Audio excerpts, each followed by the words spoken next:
Olá pessoal, boa noite. Vamos dar continuidade às nossas lives do projeto Estude com o Autor. Estamos estudando capítulo a capítulo, tópico a tópico, o nosso livro de Direito Tributário. Esse livro a gente já analisou quanto ao capítulo 13, a gente entrou, já começou a falar dos impostos previstos na Constituição Federal, falamos dos impostos federais, estaduais e vamos entrar nos municipais. Mas eu já adverti na aula passada que os impostos estaduais, eles são bem longos, o ICMS é longo pra caramba, e a gente ia precisar falar de um restinho de ICMS e de PVA, que vai ser um imposto que, por não ter uma lei complementar específica tratando dele, uma lei complementar de normas gerais, melhor dizendo, editada pela União, acaba sendo o imposto sobre o qual a gente tem menos que falar aqui. Mas eu quero, ainda quanto ao ICMS, antes de entrar nos comentários específicos, fazer, antes de entrarmos nos comentários sobre IPVA, lembrar das imunidades que estão previstas. A gente comenta as imunidades a partir da página 755. A gente já falou aqui na live passada da mais importante imunidade do ICMS, que é a imunidade nas exportações. Uma das regras de esforço para que o Brasil consiga colocar seus produtos no exterior, vender mercadorias e serviços e não vender tributos, ok? Então, quanto ao ICMS exportação, a gente já falou da existência da imunidade, inclusive disse que essa imunidade ela é acompanhada de um outro benefício que a reforça. O próprio dispositivo que a prevê, artigo 155, parágrafo 2º, inciso 10, a linha A, o próprio dispositivo garante a manutenção e aproveitamento do crédito relativo às operações anteriores. Então, o sujeito que vem comprando mercadoria no mercado interno e se creditando o ICMS, ao vendê-la para o exterior, ele não tem que estornar a imunidade, como aconteceria em outras hipóteses de não incidência. Isso foi explicado na live passada. Lembrar que quando a Constituição foi promulgada, essa imunidade ela era aplicável exclusivamente para as exportações de produtos produtos industrializados. A Constituição falava em produtos industrializados, ressalvados e semi-elaborados. Vejam só, não bastava ser industrializado, tinha que ter um grau de industrialização razoável. Se fosse meramente um semi-elaborado, o ICMS incidiria. A lógica era incentivar a exportação, mas a exportação de produtos com valor agregado, não exportar apenas produto primário. Depois se verificou que essa discriminação do produto primário prejudicava os produtores brasileiros. O Brasil concorre com a União Europeia, com os Estados Unidos, justamente na exportação do agronegócio, né, de produtos agrícolas. O agrobusiness brasileiro dizem ser um dos mais competentes do mundo, então a Constituição foi alterada e passou a haver a imunidade ampla para o ICMS. Isso gera a necessidade de algumas alterações pontuais no texto da Constituição que ainda não foram feitas. Não faz mais sentido falar em o Senado fixar a alíquota de exportação, porque não existe mais ICMS na exportação. Não faz mais sentido se dizer que porque existe um fundo, só explicando isso direitinho, existe um fundo destinado a compensar os estados pela perda de arrecadação que eles têm em virtude das exportações. Porque vejam só, exportar é ótimo para o Brasil. Só que para os estados, olhando só para eles, a exportação não é tão boa assim. Porque se uma pessoa no estado do Rio Grande do Sul vendesse uma mercadoria internamente, o estado do Rio Grande do Sul iria ficar com, acredito, 18% de ICMS sobre o valor dessa mercadoria. Mas se essa mesma pessoa exporta, o estado do Rio Grande do Sul não recebe nada. Então criou-se uma maneira de compensar os estados pela desoneração das exportações e o que fizeram foi pegar 10% da arrecadação do IPI, que é federal, e repartir entre os estados proporcionalmente a exportações de produtos industrializados. Olha que interessante. Quando esta regra foi criada, a imunidade era só para exportação de produto industrializado. Então, quem mais exportava produto industrializado é que perdia mais na arrecadação do ICMS. Percebam que no momento em que mudaram a imunidade, passando a ser ampla para todas as mercadorias, a repartição do fundo de IPI, dos 10% de IPI, teria que passar a ser proporcional às exportações todas. Porque agora quem exporta produto primário também perde o ICMS, certo? Mas a Constituição continuou dizendo que os 10% serão repartidos proporcionalmente às exportações de produtos industrializados. Era uma outra regra que precisaria ser mudada na Constituição. Também precisaria ser mudada a linha E do artigo 55, parágrafo 2º, 12, que prevê que a lei complementar poderá excluir da incidência do ICMS a exportação de outros produtos além dos mencionados no inciso 10A. Isso era interessante quando o 10A falava só de produtos industrializados. Aí a lei poderia excluir outros produtos. Nessa época, na minha aula, eu dizia, olha, exportação de produto industrializado que não seja semi-elaborado é imune a ICMS. Já a exportação de um produto primário ou de um semi-elaborado não é imune, mas a lei pode dar isenção. A lei complementar nacional que era isenção heterônima, né? Porque é uma isenção dada pela União para um tributo estadual. Só que, hoje em dia, a Constituição diz não incide ICMS em nenhuma exportação e em outro dispositivo diz que a lei pode excluir outras coisas. Não existem outras coisas mais. Não tem mais ICMS nas exportações, conforme nós comentamos. Além disso, tem grande importância uma imunidade que a gente comenta na página 756 do livro, que é relativa a combustíveis lubrificantes derivados de petróleo e energia elétrica. Aqui a gente tem que lembrar que energia elétrica e combustíveis lubrificantes derivados de petróleo são produzidos por poucos estados e consumidos em grande quantidade por todos os estados. Se a gente mantivesse a regra básica do ICMS nas operações interestaduais, de que o dinheiro fica na origem, pelo menos o dinheiro da alíquota interestadual fica na origem, a gente iria concentrar uma arrecadação muito grande nos estados produtores. O que seria injusto, afinal de contas, tanto energia elétrica quanto exploração de petróleo é exploração de recursos que não pertencem aos estados, pertence à União. A Constituição coloca como propriedade da União tanto o petróleo, né, os recursos minerais também de subsolo, tudo que está no subsolo, quanto os potenciais hidroenergéticos, certo? Então pertence à União. E a União, usando dinheiro de todos os brasileiros, criou a Petrobras, criou a Eletrobras, então usando dinheiro de todos os brasileiros, explorou uma atividade, explorou recursos que lhe pertencem, então seria injusto deixar dinheiro na origem. Se entendeu que para diminuir a desigualdade seria melhor repartir essa arrecadação por todo o país. Certo? Aí como é que se fez isso? Criou-se uma imunidade. Olha como a imunidade, nesse caso, não serve para desonerar, serve para repartir receita. Bem interessante. Quando sai energia elétrica, por exemplo, de Itaipu, que no lado brasileiro está no Paraná, né? Do Paraná para São Paulo, Itaipu não vende para o consumidor final, vende para a Eletropaulo. Então vendeu para São Paulo, então tem uma imunidade nas operações interestaduais. Né? Se você olhar a Constituição Federal, lá no artigo 155, parágrafo 2º, inciso 10, tem uma imunidade nas operações que destinem a outros estados. Eu sempre peço que vocês grifem outros estados, a imunidade só nas operações interestaduais. Então saiu a energia elétrica do Paraná para a Eletropaulo, não tem ICMS. Mas quando a Eletropaulo vende para o consumidor em São Paulo, a operação é interna em São Paulo, não é para outro estado. Então o ICMS vai incidir. E nesse caso fica o dinheiro todo em São Paulo. Por quê? Não houve nada pago ao Paraná, porque a operação Paraná-São Paulo foi imune. Como não tem nada pago no Paraná, o cara em São Paulo, a Eletropaulo, não tem crédito para abater do que ela deve a São Paulo. Então todo o ICMS da operação fica em São Paulo.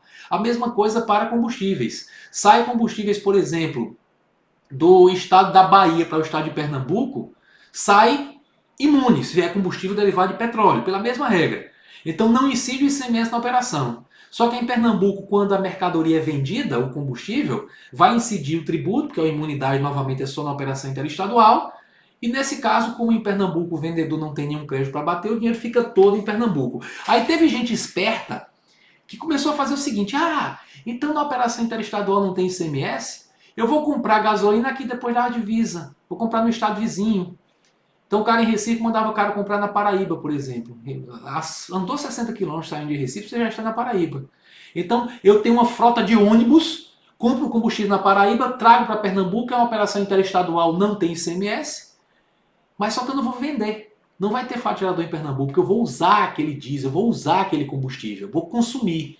Então na operação interestadual não incidiria ICMS, porque é imune, e internamente não teria mais como incidir ICMS porque não há uma segunda venda. Aí percebendo que isso iria acontecer, o legislador complementar colocou, e eu explico isso, transcrevo inclusive o dispositivo, na página 757, lá no finzinho, eu transcrevo o parágrafo 1º do artigo 2º da Lei Complementar 87 de 96, a Lei Candir, que diz que o ICMS incide também sobre a entrada no território de estado destinatário de petróleo, inclusive lubrificantes e combustíveis líquidos e gasóseos deles derivados e energia elétrica, certo? Quando não destinados à comercialização e industrialização decorrente de operações interestaduais, cabendo o imposto ao Estado onde estiver localizado o adquirente. Então foi colocado na lei, a Constituição diz, não incide ICMS nas operações interestaduais com essa mercadoria. Aí vem o legislador e diz, incide sim, se quem comprou não vai industrializar ou comercializar, ou seja, quem comprou não vai praticar um novo faturador,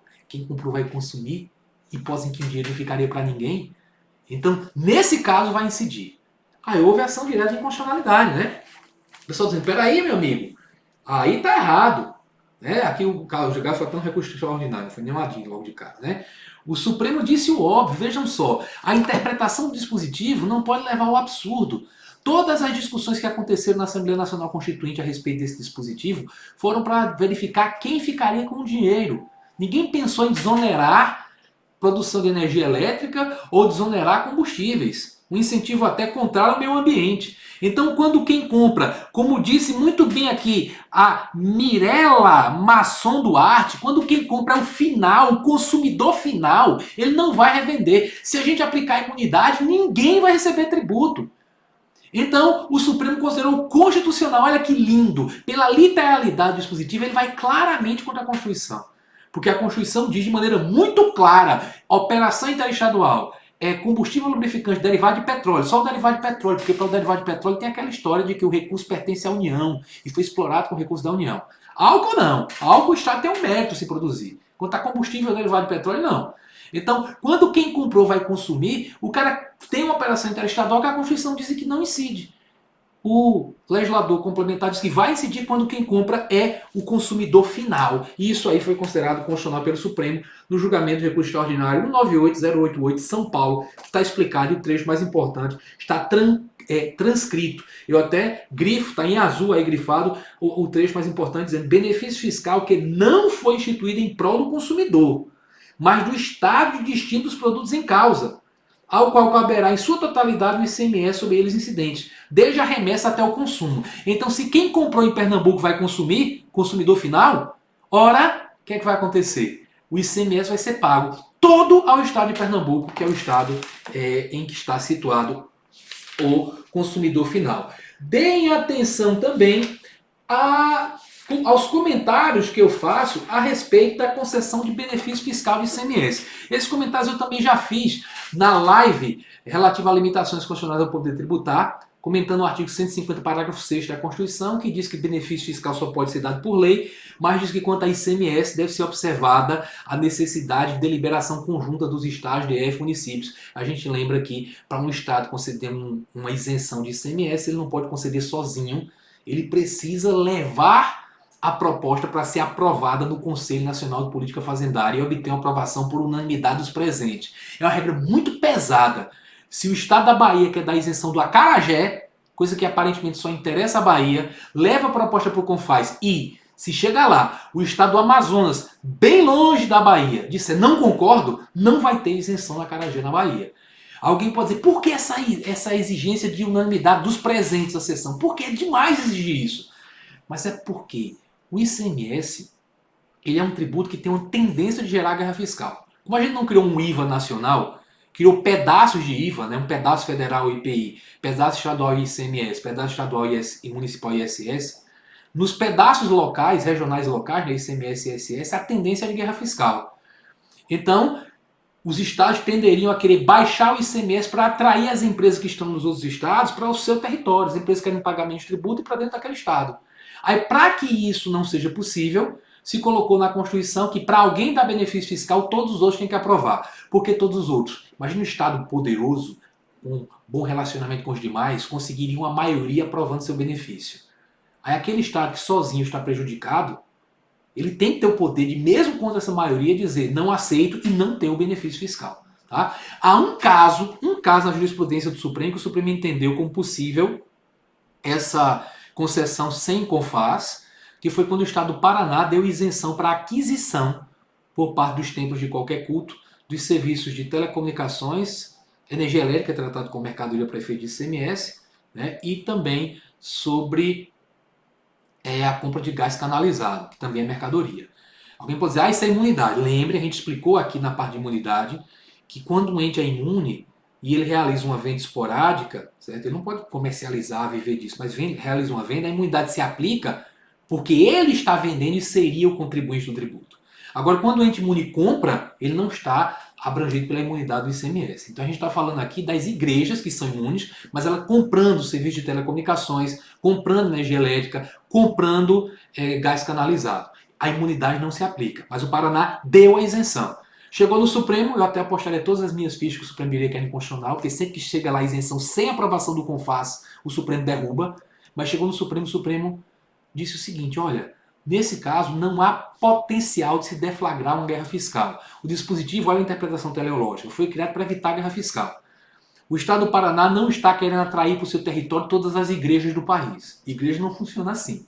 Então não há potencial de deflagrar a guerra fiscal, não precisa ser aprovado no CONFAS. Então foi decidido nesse caso. Eu sempre lembro que em prova de concurso pode cair de duas formas. Uma, mais comum, copiando a decisão. Falando de um caso, imagino, propondo uma situação concreta em que um Estado deu isenção aos tempos de qualquer culto na aquisição desse serviço e dessa mercadoria que eu citei. Aí se copiou a decisão, você vai dizer que não precisa de CONFAS. Ou cobrando a tese, dizendo que quando o Estado quiser conceder um benefício, decide por conceder um benefício de ICMS, e naquele caso concreto não há a mínima possibilidade, não há potencial de deflagração de guerra fiscal, potencial de prejuízo a interesse de outros estados, essa isenção não depende de CONFAS, então marcaria também verdadeiro. Mas isso é excepcionalismo. Quem trabalha com preparação para concurso público tem que trabalhar em cima também do excepcional, porque a regra é que haja necessidade de aprovação no CONFAS, e lembrar que este ano o Supremo já confirmou a jurisprudência dizendo que tem que haver aprovação no CONFAS, mas tem que haver aprovação do parlamento também. O que não está nem previsto de maneira expressa na Lei Complementar 2475, que só prevê a aprovação dos secretários estaduais, o cara da pasta fazendária, né? Cada estado vai com seu secretário de fazenda, finanças ou tributação, receita, sei lá. O cara que é da pasta fiscal. Então os secretários aprovam por unanimidade dos presentes, não unanimidade do total, mas dos presentes. Depois os governadores ratificam com seus decretos e o Supremo diz que não pode parar por aí, tem que haver a opinião do Legislativo também, normalmente a aprovação de uma lei, ou como aconteceu no caso julgado relativo ao DF, a aprovação por meio de um decreto legislativo. Muito bem, vamos adiante agora, depois de termos falado desses pontos finais sobre ICMS, falar do IPVA, o último imposto estadual, e é o único imposto sobre o qual a gente não tem uma linha escrita em lei complementar de caráter nacional. Veja, o ICMS nós falamos bastante da Lei Complementar 87 de 96. O ISS tem a Lei Complementar 116 de 2003. E os outros impostos têm algumas regras gerais colocadas no próprio Código Tributário Nacional que tem status de lei complementar. Só que o IPVA, quando foi criado, ele foi criado depois do CTN ser feito. Então, na edição do CTN não existia IPVA. Então, não colocaram regras sobre IPVA. A época existia uma taxa rodoviária única, o que era um absurdo. Porque o que pensaram na época foi, olha, quem compra carro é quem tem muito dinheiro. Então, para expandir a malha rodoviária brasileira, vamos cobrar uma taxinha de quem é proprietário de veículo. Vejam, o fato de ser proprietário de veículo é uma manifestação de riqueza, tem que ser um imposto, não faz sentido taxa, isso não é prestação de serviço. Então, mais à frente, criaram o IPVA, mas não foi editada a lei, nunca foi editada a lei complementar de caráter nacional. Então, o que acontece? Na ausência de lei complementar sobre normas gerais, o que mandam fazer os parágrafos do artigo 24 da Constituição? A União teria que editar as normas gerais. Se a norma geral não for editada, os estados exercem a competência legislativa plena. Então, cada estado criou seus IPVAs, cada estado criou o seu IPVA, definindo com uma certa liberdade quais seriam fatiadores, base de cálculo e contribuintes. Eu digo uma certa liberdade porque como não há muito como fugir. Se o imposto é sobre a propriedade, você vai dizer que o fatiador é a propriedade. Às vezes até se aceita colocar propriedade, posse, o domínio útil, mas não pode fugir muito disso. Também não pode fugir muito da ideia de que o contribuinte vai ser o proprietário, o titular da posse, o domínio útil, que o valor venal do imóvel, do veículo, vai ser a base de cálculo. Né? A Mirella também fala nem poder de polícia. Claro, quando não dá para dizer que ser proprietário de veículo é nem serviço nem polícia, tem que ser imposto mesmo. Por isso foi decidido dessa forma. Certo? Então, essa é a lógica. O IPVA, infelizmente, a gente tem que estudar pelas legislações estaduais. Agora, lembrar que a Constituição autoriza que o IPVA tem alíquotas diferentes de acordo com o tipo e a utilização do veículo. Então, você pode criar alíquota diferente para veículo utilitário e veículo de passeio. Então, é de acordo com o tipo. Pode criar alíquotas diferentes para veículo para aluguel, táxi, e veículo para uso privativo mesmo. né, e uso privado, completamente privado, então você está diferenciando de acordo com o uso do veículo. As alíquotas podem ser diferentes. Lembrar que o Supremo já decidiu que não pode diferenciar com base na origem. Já teve estado que tentou criar a alíquota de IPVA mais alta para veículo importado. Aí você pode dizer, é justo, temos que proteger a indústria nacional. Quem tem que pensar nisso é a União com o imposto de importação, certo? Não são os estados que vão proteger a indústria nacional. A União que faz essa política, tem que ser uma política nacional. Não pode a importação ser de um jeito para um estado e de outro jeito para outro estado. Então os tributos internos têm que ser iguais. Eu disse que é possível, por exemplo, colocar uma alíquota mais alta para um utilitário. Mas se a alíquota é mais alta para o utilitário, ela vai ser mais alta e a mesma para um utilitário nacional ou para um utilitário importado. Então atenção para isso. E lembrar também da jurisprudência que, com todo respeito, eu considero absurda, absegue, abmuda do Supremo no sentido de que embarcações e aeronaves não se sujeitam ao IPVA. Certo? Embarcações e aeronaves. Vejam, a Constituição só tem uma linha sobre IPVA. Quer dizer que União, Estados, DF, municípios, que os estados e o DF poderiam criar imposto sobre propriedade de veículos automotores. Lá na frente ela diz que metade da receita que o estado arrecadar tem que entregar para o município em que o veículo está licenciado. Mas basicamente é isso que tem sobre o IPVA. Mais nada. Então, teoricamente, seria possível a tributação de todo veículo automotor. E o que é um veículo automotor? É um veículo que tem motor, que tem propulsão própria. A bicicleta não pode ter IPVA porque a propulsão não é própria, não tem motor, é uma propulsão animal. Não é animal, é uma propulsão humana, digamos assim, não vamos nos chamar de animais. Né? Então não tem IPVA. Agora, embarcações e aeronaves têm motor, poderiam ser tributados. No entanto, o Supremo diz que não pode. Se você for olhar as decisões, os fundamentos são meio que aleatórios. Né? Primeiro faz uma comparação histórica com a taxa rodoviária única de onde se originou o IPVA. Claro, se a taxa era rodoviária, se era para ampliar a malha rodoviária, à época criaram só para veículo automotor terrestre. Certo? Depois alguns buscam o conceito do Código de Trânsito. Se buscar no Código de Trânsito brasileiro, vai buscar só conceitos que envolvem veículos terrestres. Acho que não haveria nenhum impedimento à cobrança do IPVA sobre embarcações e aeronaves. No entanto, se você for olhar, eu comento isso no livro, certo? Cito decisões relativas ao estado do Amazonas e ao estado do Rio de Janeiro, em que as legislações previam IPVA sobre embarcações e aeronaves, o Supremo considerou inconstitucional. É uma puta de uma sacanagem, desculpe a expressão, o cara comprar um helicóptero e não pagar IPVA nenhum, e o sujeito que comprou a motozinha dele financiada ficar pagando IPVA todo ano, mas é assim que funciona. E aqui a gente tem um espaço bom, né? A União, querendo, poderia então criar um IPVA sobre embarcações e aeronaves. Ela não tem a competência residual? Competência residual não é para tributar o resto? Não é para tributar o que não está na competência de estados e municípios? Então, se a União considera, se o Supremo considera que não se pode cobrar IPVA de embarcações e aeronaves, então é um resíduo que a União poderia tributar, certo? O professor Léo Vieira diz que esse é o único argumento realmente para vincular o veículo terrestre, pelo fato de que a embarcação aeronave não licencia em município. Concordo demais.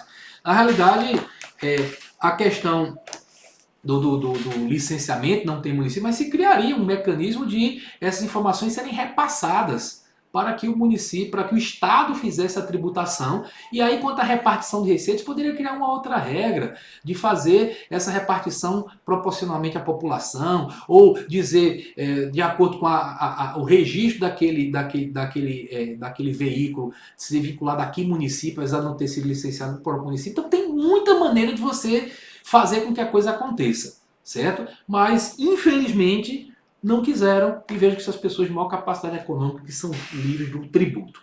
Bem, com isso a gente conclui, estou andando um pouquinho rápido, porque a gente tem que falar agora dos impostos municipais, né? A Constituição trata dos impostos municipais no artigo 156, traz uma lista também exaustiva, os municípios só podem criar os impostos que estão previstos ali os três, né, o Imposto sobre Serviço de Qualquer Natureza, IPTU e ITBI, não tem como ampliar essa lista só se a Constituição fosse alterada, certo? A gente começa a tratar dos impostos municipais a partir da página 168, falando do IPTU.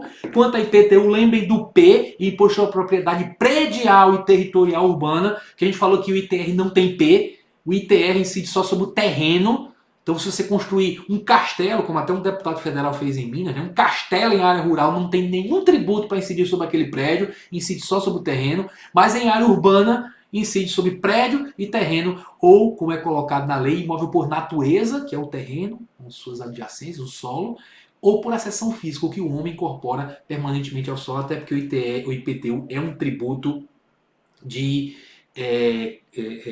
finalidade fiscal. Então ele vai tributar toda aquela riqueza manifestada pelo proprietário de imóvel, né? Tanto do terreno quanto a do imóvel. Há uma discussão muito cobrada em prol sobre as progressividades do IPTU. As progressividades, porque o que é que acontece? O IPTU, há uma autorização na Constituição que foi colocada via emenda, esse aspecto é muito importante, foi colocada na emenda 29 de 2000, para que ele seja progressivo com base no valor do imóvel. Quanto mais valioso o imóvel, maior o IPTU, porque se presume que o imóvel mais valioso pertence a pessoas de maior capacidade contributiva. Emenda 29 de 2000. Só que antes disso, vários municípios do país, incluindo pela relevância, chamaram muita atenção, o município de São Paulo e o município de Belo Horizonte, colocaram nas suas leis IPTUs progressivos, alíquotas maiores para valores mais elevados. E o Supremo Tribunal Federal, à época, estava dentro daquela jurisprudência famosa, né? Que dizia que imposto real, que é imposto que incide sobre coisas, sem levar em consideração as pessoas vinculadas a essas coisas, e o IPTU é um imposto assim, incide sobre o valor do imóvel, certo? Então impostos reais não poderiam ser progressivos, salvo se houvesse autorização na Constituição. Então, o Supremo disse que seriam inconstitucionais essas leis que criaram o IPTU progressivo. Depois vem a emenda 29 de 2000, o Supremo acabou editando até uma súmula dizendo que não pode haver progressividade do IPTU fiscal, né, antes da emenda constitucional número 29 de 2000. Isso eu comento na página 769 do nosso livro. E aqui eu quero chamar a atenção do seguinte: se você for ler a súmula, que é a súmula 668, ela está na página 769, ela fala que é inconstitucional a lei municipal que tem estabelecido antes da emenda 29 de 2000. Por que antes da emenda 29 de 2000? Porque antes não havia autorização para IPTU progressivo, depois passou a existir. Certo? Alíquotas progressivas para o IPTU. Mas tem uma exceção. Salvo a destinada a assegurar o cumprimento da função social da propriedade urbana. Porque o que é que acontece? Se você for visitar a parte da Constituição, lá no artigo 182, que trata de uso social da propriedade urbana, você vai ver que sempre, desde a promulgação da Constituição, sempre foi possível existir a progressividade extrafiscal do IPTU. Vamos separar aqui. A progressividade com base no valor do imóvel, quanto mais valioso o imóvel, mais o município cobra, o município faz isso para arrecadar mais. Então, progressividade fiscal, finalidade arrecadatória. Mas lá no artigo 182, que trata da política urbana, no parágrafo 4º, a Constituição diz que o município poderá adotar algumas providências com relação aos proprietários que possuem imóveis na área do plano diretor do município e não utilizem, não edifiquem, subutilizem esse imóvel. Sabe aquele cara que deixa aquele imóvel lá no meio da cidade, sem produzir nada, só produzindo mato? Eu lembro que tinha um em Recife, que era uma área nobilíssima, uma parede na frente, escrito faz-se enterro de pequenos animais. Eu fiquei pensando, será que enterra ali é uma propaganda? É porque o cara não está utilizando. O município não é obrigado a aceitar isso, até porque a Constituição diz que a propriedade tem que cumprir sua função social. Certo? Então se diz que nesse caso o município pode adotar algumas providências. Fala em parcelamento e edificação compulsória, mas depois fala em IPTU progressivo no tempo, que é o que nos interessa. A progressividade aqui não tem nada a ver com o valor do imóvel. Perguntam muito isso em prova. É uma progressividade diferente, é uma progressividade no tempo. A cada ano a alíquota vai aumentando. Se coloca isso nos termos da lei. Quem regula isso é o Estatuto das Cidades. O Estatuto das Cidades diz assim, que a alíquota pode dobrar a cada ano, se o cara não utiliza ou subutiliza. É para sufocar mesmo, para o cara ter que utilizar aquele imóvel, dar um destino àquele imóvel. Pode ser uma alíquota num ano de 1%, no outro ano passa para 2%, depois para 4%, para 8%, passa depois para 15%. Não vai para 16% não, porque coloca o limite máximo de 15%. Mas imagina que é o cara pagar 15% de IPTU.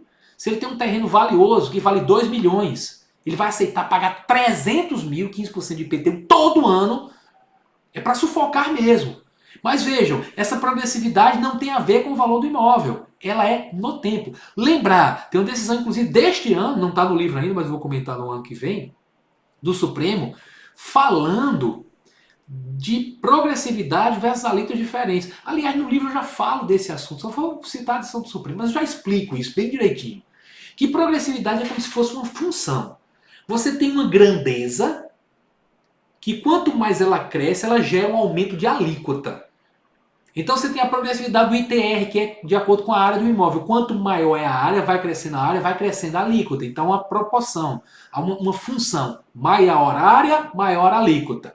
Você tem a progressividade do IPTU com base no valor do imóvel. Maior o valor do imóvel, maior a alíquota. A progressividade do imposto de renda com base na renda. Maior a renda, maior a alíquota.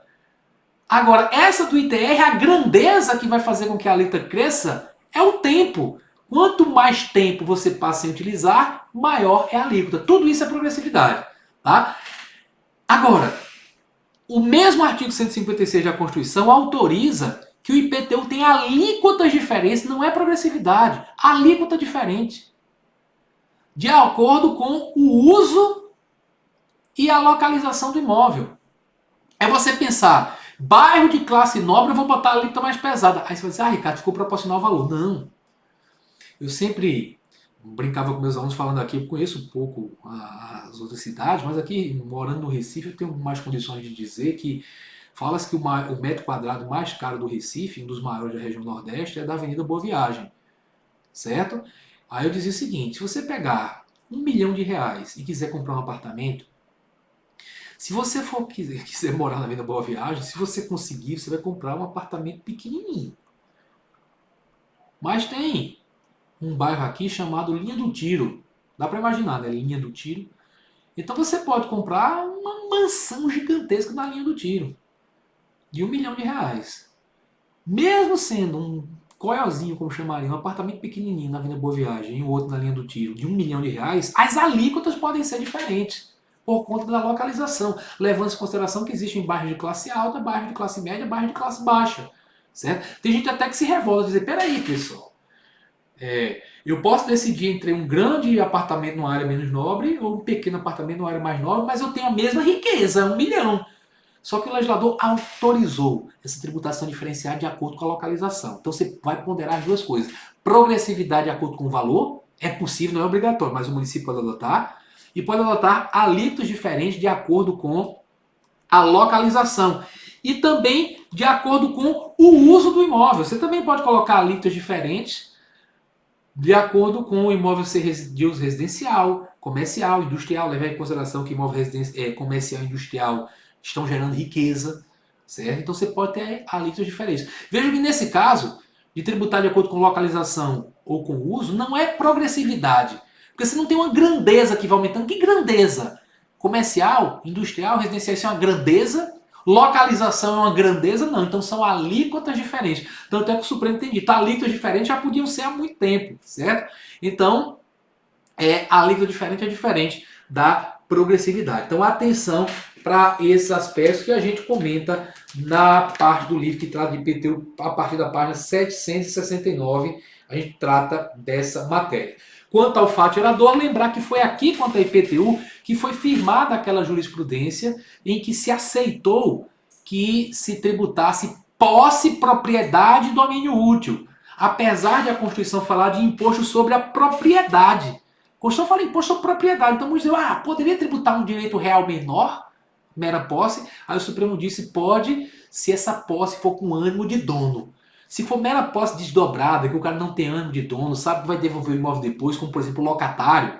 Eu alugo um imóvel, sou locatário, o locador é o proprietário. Eu sou locatário e não tenho ânimo de dono. Eu sei que eu não posso alterar o imóvel ao meu bel prazer, sei que eu tenho que devolver depois de um determinado período de tempo, quando acabar o contrato.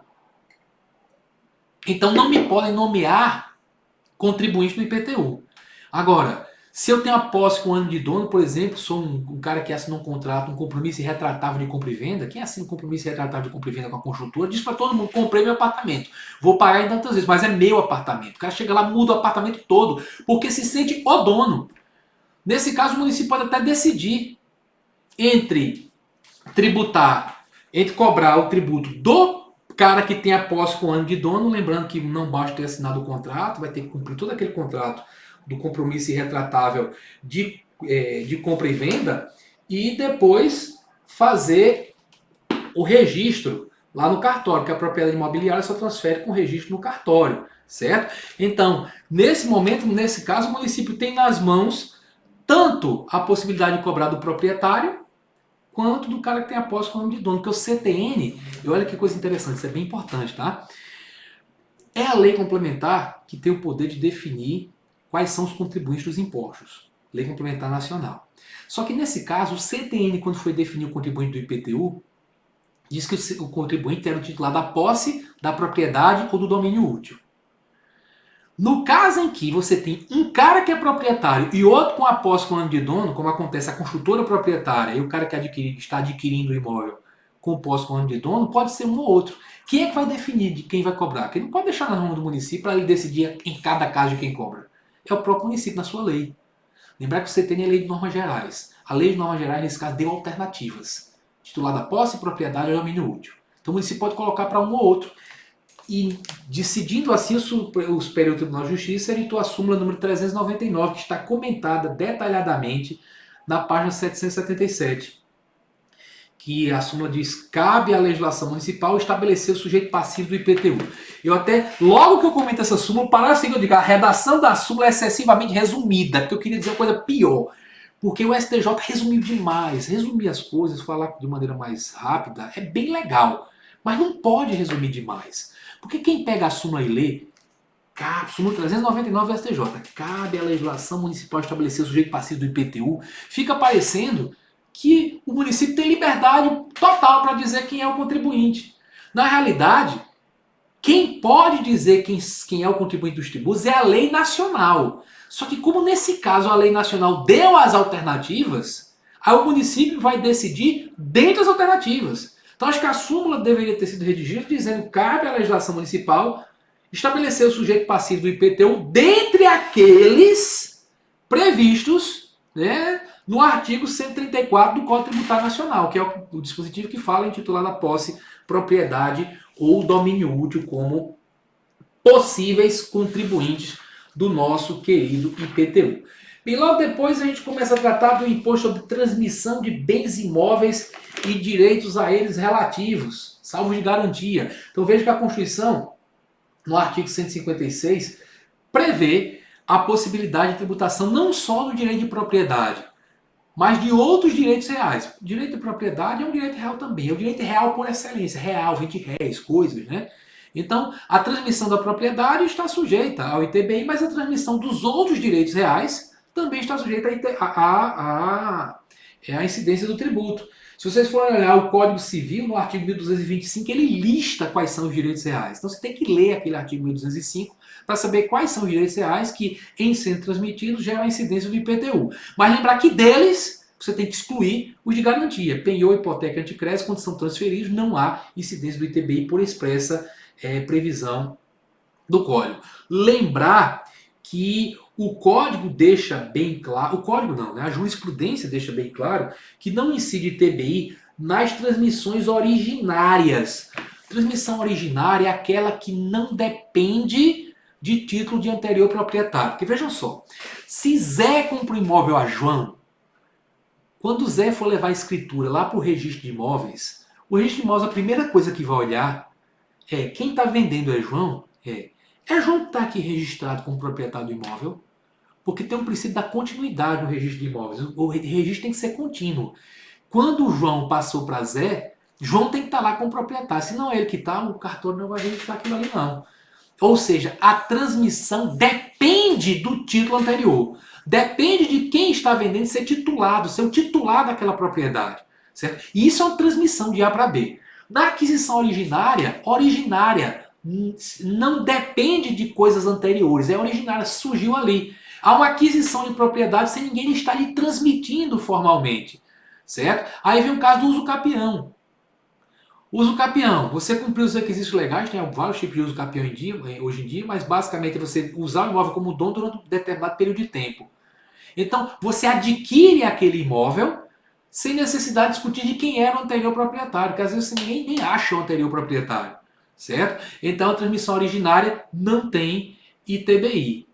Assim como não tem ITBI na desapropriação. O Estado desapropria não depende do título de quem era o proprietário anterior. É interessante identificar quem é o título do proprietário anterior, quem é o proprietário anterior para pagar a indenização, certo? Mas ela não depende, o imóvel é livre de quaisquer ônus. Então eu explico isso na página 781, logo depois de tratar, de transcrever o dispositivo que traz os direitos reais. Então está aí destacado tanto a não incidência sobre direitos reais de garantia, quanto está destacada em azul grifado aí no penúltimo parágrafo do capítulo, dizendo que o não incide ITBI nas transmissões originárias.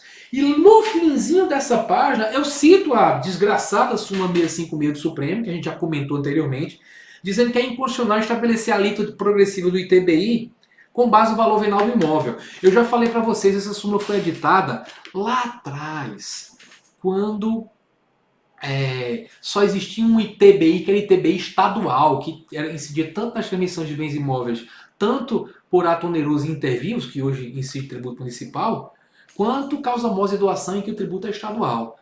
Então, naquela época, disseram que o ITBI não poderia ser progressivo, com base na mesma jurisprudência que eu falei para a IPTU. Né?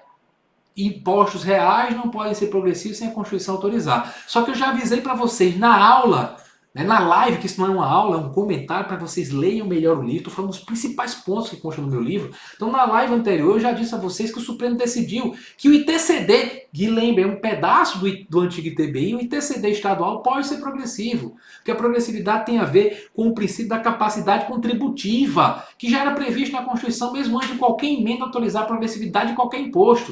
Certo? Então acredito que mais à frente o Supremo vai revogar essa súmula, aceitando o ITBI progressivo. Eu comento lá na frente, logo depois de citar assunto, você virar a página, no começo da página 783, eu digo o seguinte: no entanto, conforme destacado no tópico 13.3.1.1 deste capítulo, em 2013, o Supremo promoveu importante evolução do seu entendimento e comenta atenção sobre o ITCD, para mostrar que não faz sentido manter essa decisão quanto a ITBI. Mas, prova de concurso, como existe ainda a súmula 656 em que ITBI não pode ser progressivo, você vai dizer ITCD pode, ITBI não.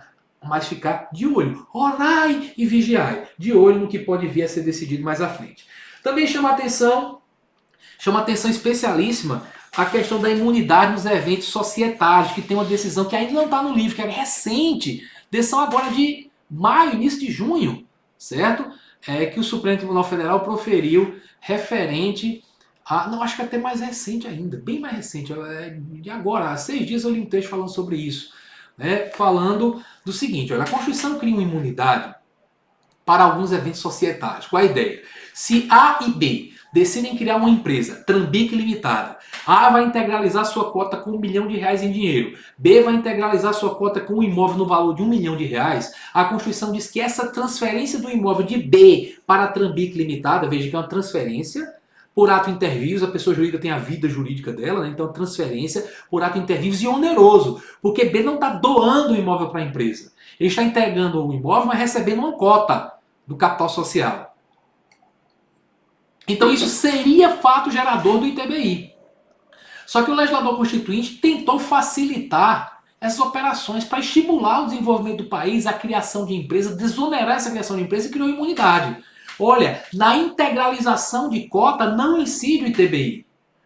Certo? Assim como operações de fusão, cisão, incorporação. Então, a empresa A, Antártica e Brahma, cria a Ambev. Claro que o que era patrimônio da Antártica é transferido para a Ambev. Claro que o que era patrimônio da Brahma é transferido para a Ambev. Então teríamos ITBI, só que não vai incidir o ITBI por conta de imunidade. Quando essas empresas forem liquidadas, quando se devolvem as cotas, que alguém recebeu, B que tinha dado um imóvel para a Trambique recebeu o imóvel de volta, também não tem ITBI. Ok, só que o que foi discutido recentemente? Um município no interior de Santa Catarina se deparou com a seguinte situação. Uma empresa de um capital social de R$24 mil e o sócio resolveu integralizar esse capital social com 17 imóveis, cuja soma dava mais de R$800 mil. Então, a Constituição diz que há imunidade na integralização do capital social. Só que, meu filho, se você vai dar R$800 mil em imóveis, Para integralizar 24 mil reais, você está integralizando 24 mil e o resto, contabilmente, vai se colocar lá como reserva de capital, mas não é integralização de capital. Não é integralização de capital. Foi o que aconteceu. O município entrou, não aceitou e cobrou o ITBI sobre o excedente, sobre 700 e tantos mil reais. O cara entrou com mandado de segurança, ganhou até na primeira instância. Na primeira instância o juiz disse, olha, a Constituição fala em integralização de capital, não cria limites. Mas o TJ de Santa Catarina proferiu uma decisão que depois o Supremo confirmou no recurso extraordinário, dizendo que integralização é até o limite do valor que está lá no contrato social como subscrito. Inclusive, se você olhar para o artigo 36 do Código Tributário Nacional, quando se fala integralização do valor subscrito. Certo? O que vem acima disso não é integralização. Até dá para ver que no recurso o cara tá hashtag chateado, porque o TJ de Santa Catarina fez até assim, né? Por que será? O que cargas d'água tá levando uma pessoa até que integralizar 24 mil e botar 800 mil ali dentro? Por que será a pessoa física pegou seu patrimônio imobiliário todo e jogou nas mãos da pessoa jurídica, se aproveitando de uma imunidade? Vou passar como imune, não é meu, não é mais meu, não está mais aqui.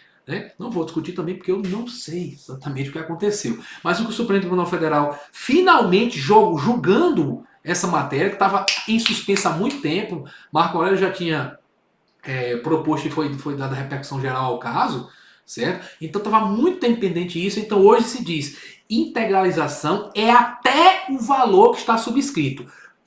Quer botar mais? Pode. Você pode passar mais e colocar lá, contabilizar como reserva de capital. Mas vai ter que pagar o ITBI sobre a parte excedente. Observação do que eu falei até agora para vocês nesse curso, isso é a primeira parte, não está no livro. Tá? Não está no livro porque foi uma decisão, acho que de 1 ou 2 semanas, não lembro exatamente a data, porque eu fico lendo tanta decisão que aí as datas eu acabo não lembrando. Mas eu lembro, como eu li recentemente, eu lembro inclusive desses números. Eu não estou chutando aqui não, foram uns 24 mil no capital, era 24 mil, integralizado com mais de 800 mil, 17 imóveis, e o Supremo Tribunal Federal decidiu dessa forma. Tá? Então dei uma atenção especial a isso, tá? Também lembrar que tem uma imunidade na transferência decorrente de reforma agrária, certo? Lembrar que é imposto de permissão de bens imóveis, seja imóveis rurais ou urbanos, mas lembrar que a parágrafo 5º do artigo 184 da Constituição diz que são isentas de impostos federais, estaduais e municipais as operações de transferência de imóveis desapropriados para fim de reforma agrária. Então, a isenção. Lembrar que essa isenção é nessa desapropriação. Depois, a venda de títulos da dívida agrária no mercado secundário não é imunizada, conforme a gente comenta na página 784, ok? E um último comentário sobre a questão que já deu muito problema sobre a base de cálculo do ITBI. O que é que acontece? O ITBI, se você for olhar no código, lá se diz que a base de cálculo é o valor venal do imóvel. Exatamente a mesma coisa que aparece na base de cálculo do IPTU, valor venal do imóvel. Só que o que é que acontece? Base de cálculo do IPTU, o município calcula com uma planta genérica de valores. Ele faz um cálculo lá de acordo com a localização, com a área do imóvel, verifica o valor do metro quadrado e chega a um valor e lança o tributo. É assim que ele acha o valor venal. Já no caso do ITBI, o imóvel está sendo vendido, então o município vai olhar qual foi o valor da transação, olhando o valor, aí comparar com os valores daquele mercado. Então, normalmente o município acaba achando uma base de cálculo mais alta. Aí os contribuintes vão para a justiça, assim, não pode ser diferente. Olha aqui, o próprio município mandou minha notificação de IPTU dizendo que meu imóvel vale 300 mil reais. Só que agora ele quer cobrar ITBI sobre 500 mil. Não é o mesmo, não é o valor venal do imóvel, não é a mesma base. O judiciário aceita essa técnica, porque você não tem como manter as mesmas técnicas, uma vez que o ITBI você está trabalhando em cima de uma transação que foi realizada, em que a avaliação foi feita pelo mercado, a melhor avaliação existente é a do mercado. E o outro não, como o IPTU você está tributando a própria propriedade sem que exista necessariamente uma transação ali acontecendo antes ou depois, então você trabalha em cima de valores genéricos. Então se aceita que os valores sejam diferentes, isso é considerado constitucional pela lógica do que foi colocado.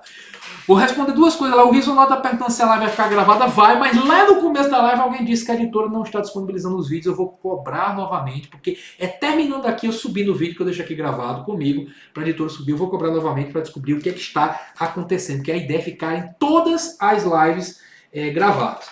Por fim, a gente tem pouco tempo aqui, mas comentar o imposto sobre serviços de qualquer natureza, que a gente começa a comentar na página 787. Lembrar, eu deixo logo claro que a Constituição prevê que os municípios podem tributar os serviços ressalvados do artigo 155, inciso 2, ou seja, claro que o município vai tributar os serviços, mas não aqueles que são do ICMS. Então, ressalva serviço de transporte interestadual e intermunicipal e serviço de comunicação que só o ISS tributa. Lembrar, transporte intramunicipal, se ficou nas fronteiras do município, o município que vai tributar. Definidos em lei complementar. Tem gente que achava que definir em lei complementar, a lei complementar deveria criar um conceito de serviço. Mas não, se chegou à conclusão que definir é diferente de conceituar.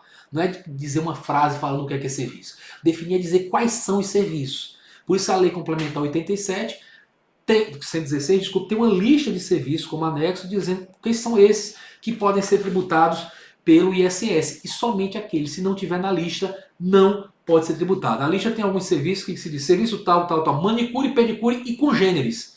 Se aceitou que isso fosse feito dessa forma, sem ser uma tipicidade cerrada, né? Colocar aí congêneres não pode ser feito dessa forma. Mas se o serviço sequer é congênere, ou coloca na lista ou não pode tributar. Lembrar que, por exemplo, só recentemente, que colocaram serviço de streaming na lista, antes não tinha como tributar, agora foi lá colocado serviço de streaming na lista bem recentemente. Quanto ao regime de alíquota do ISS, lembrar que cabe à lei complementar definir as alíquotas mínimas e máximas do tributo. Lembrar que demorou para a lei complementar ser editada falando da alíquota mínima, né? Só em 2016 veio a lei complementar, hoje em dia a alíquota mínima é de 2% e a máxima 5%, com exceções. A Constituição também prevê de maneira semelhante ao ICMS, que para haver a concessão de benefício fiscal tem que se obedecer requisitos da lei. Só que há uma diferença. Quando a Constituição trata do ICMS, diz cabe à lei complementar definir a forma como, mediante deliberação de Estados e DF, incentivos e benefícios fiscais serão concedidos e revogados. Bem, para ISS tem uma regra igual, só que tirando essa deliberação. Porque juntar 26 estados mais o DF numa sala para deliberar a concessão de um benefício e exigir unanimidade, rola. Mas não dá para fazer isso com os municípios. Então, para os municípios é de cima para baixo. A lei complementar vai definir a forma como isenções e benefícios fiscais serão concedidos e revogados, de cima para baixo.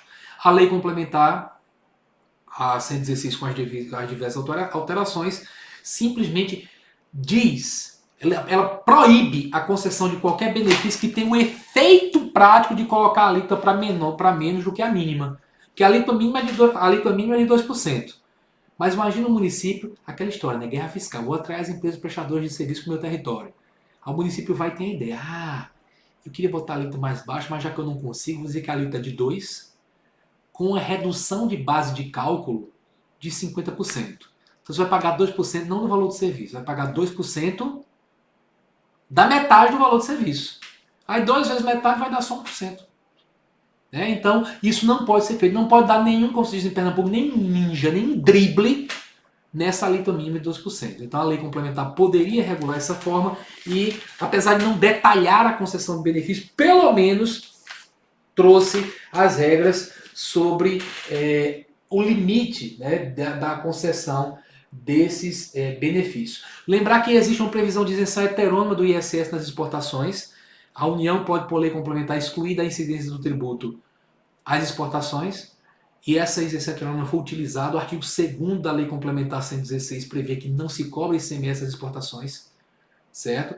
Então, é uma isenção heterônima. Essa isenção está valendo, né, dada pela União. Para o ICMS, eu digo que não faz muito sentido, porque hoje existe uma imunidade, não se fala em concessão de benefício fiscal. Chama a atenção há uma evolução pela qual estamos passando no conceito de serviço, porque sempre se disse que serviço é somente aquele... Você contrata alguém para prestar o serviço quando você contrata uma pessoa para fazer algo para você, fazer aquele algo. Como eu dei até o exemplo de um dentista ser contratado para fazer um canal no seu dente. Isso é prestação de serviço.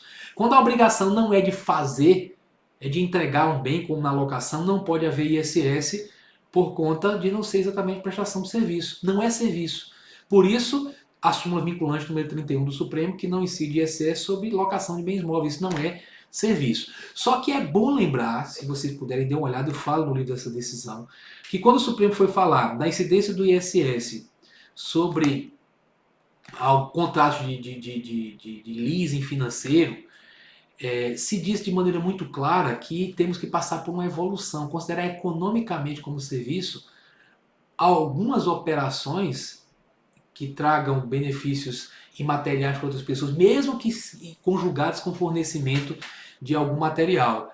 Então, se abriu ali a possibilidade de um conceito mais amplo de serviço, a gente espera uma evolução na jurisprudência a respeito dessa matéria. Tá? Sobre o conceito de serviço está em evolução, digamos assim, mas por enquanto em prova, continuemos a dizer que serviço é obrigação de fazer e que, por conseguinte, não incide ISS sobre o tal do serviço de locação de bens móveis, como a gente também comenta na parte referente ao conceito de serviço. Eu acho que a parte do fato gerador que a gente comenta a respeito disso. E só um último comentário, que é a dúvida que sempre surge quando se fala de ISS, um problema que a lei minorou recentemente, mas que ainda gera algumas discussões, é o município competente para cobrança. Existem muitos casos em que uma empresa sediada no município presta serviço para um tomador de outro município. Houve muita confusão. Com a Lei Complementar 116 e suas alterações, essa confusão foi minorada, colocando-se como regra geral que o ISS vai ser devido ao município em que está situado o prestador de serviço. Inclusive, por exemplo, há algumas semanas, o STJ julgou novamente um caso de um serviço de software. A empresa que elaborou o software estava numa cidade e o software foi fornecido para outra. Inclusive foram pessoas daquela empresa fazer uma instalação naquela localidade. Disseram, olha, a regra é o estabelecimento prestador. Não caiu na exceção. Existem exceções. Existem alguns casos que estão no artigo 3º da Lei Complementar 116, em que o imposto vai ser considerado devido no outro município. O pessoal sempre fala no caso de construção civil, que é devido no município em que é feita a obra. Mas a regra hoje é que o ISS é devido no município em que está o estabelecimento que vai prestar aquele serviço, aquele município que emite a nota, certo? Ele tem que emitir a nota como serviço tributado no município. Para ele emitir uma nota dizendo tributado no outro município, só se esse serviço se enquadrar nas exceções previstas no artigo 3º da Lei Complementar 116 de 2003. Então você quer saber qual vai ser o município competente para cobrar o ISS, você tem que olhar lá para a Lei Complementar 116 de 2003 e ver no artigo 3º se está numa daquelas regras que na realidade são exceções que estão ali colocadas. Se não tiver, por mais que você considere que deveria ser o contrário, o município competente para fazer a cobrança do ISS é o município prestador em que está domiciliado o prestador do serviço, ok? É essa a regra, ok? Bem, inclusive, Mirella falou de um ponto aqui, a gente está falando de ISS, que ela fala do artigo 10A, que é 8.409 da Lei de Improbidade Administrativa, porque o que aconteceu? Como há, infelizmente, ainda a prática de vários municípios quererem colocar de alguma forma a alíquota do ISS efetiva para menos de 2, veja que não pode. A alíquota mínima é 2, e tem um dispositivo dizendo expressamente que é vedada qualquer concessão de benefício fiscal, inclusive se fala redução de base de cálculo, qualquer benefício cujo efeito prático seja reduzir a alíquota para menos do que os 2%. Aí foi que fizeram, como os municípios continuam fazendo isso, também alteraram a lei de improbidade administrativa. Colocando como ato de improbidade, é interessante que criaram até um novo capítulo, né? um novo título, um capítulo lá, colocando concessão de benefício fiscal, concessão indevida, não lembro nem a expressão que eu utilizo, mas concessão indevida de benefícios fiscais. Quando você lê e fala, então conceder benefício fiscal de maneira contrária à lei, hoje em dia é a de improbidade, quando você vai ler, é só para ISS. Então, quem conceder, o prefeito que propuser, a Câmara aprovando, então o prefeito conseguiram uma concessão de benefício fiscal para a alíquota ficar menor do que 2%, vai haver prática de ato de improbidade. Já estou recebendo aqui o aviso do Instagram que eles estão para me derrubar. Infelizmente, tem muita coisa aqui que gostaria de entrar na conversa. Sueli